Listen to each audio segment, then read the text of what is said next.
Hi friends, welcome to Shivathmika creations. Today మన recipe వచ్చేసి చేపల పులుసు. సింపుల్గా చేపల పులుసును ఎలా చేసుకోవాలో ఈ వీడియోలో ఎక్స్ప్లెయిన్ చేస్తాను. ముందుగా మనం మార్కెట్ నుండి తీసుకువచ్చిన చేపలను సాల్ట్ వేసి నీట్గా వాష్ చేయాలి. వాష్ చేసిన చేపలను వాటర్ పోయేలాగా జల్లెడలో వేసుకోవాలి.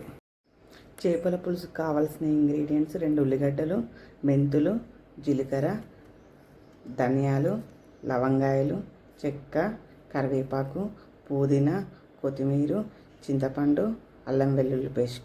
ఉల్లిగడ్డలను చిన్న ముక్కలుగా కట్ చేసుకొని 1 టేబుల్ స్పూన్ ఆయిల్ తీసుకొని మెంతులు, జీలకర్ర, ఆనియన్స్ను గోల్డెన్ బ్రౌన్ కలర్ వచ్చే వరకు ఫ్రై చేసుకోవాలి.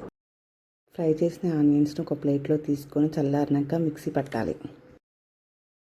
ఈ కడాయిలో తగినంత ఆయిల్ పోసుకొని కరివేపాకు,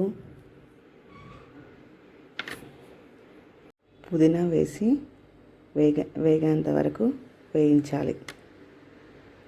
కరివేపాకు, పుదీనా గోలిన తర్వాత అల్లం వెల్లుల్లి పేస్టు వేసి పచ్చివాసన పోయేంత వరకు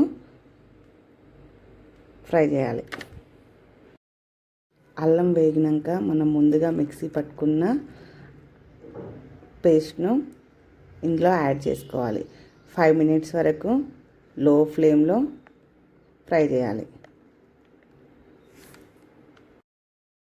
1 టేబుల్ స్పూన్ పసుపును తీసుకొని కలపాలి.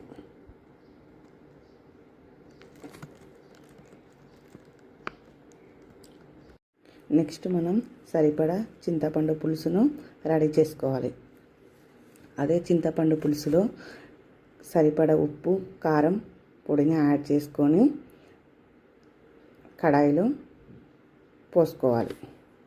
ఒక 10 మినిట్స్ టు 15 మినిట్స్ వరకు మరిగించాలి.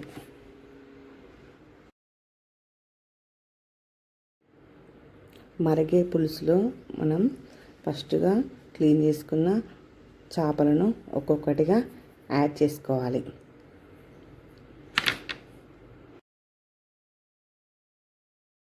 ఫిఫ్టీన్ మినిట్స్ లో ఫ్లేమ్లో ఉడికించుకోవాలి.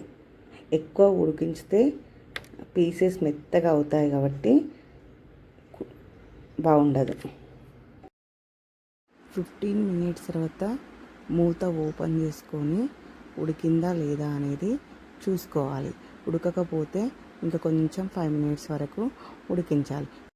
మా వీడియో మీకు నచ్చినట్లయితే మా ఛానల్ను సబ్స్క్రైబ్ చేసుకోండి. మరిన్ని వీడియోస్ కోసం ఫాలో అవ్వండి.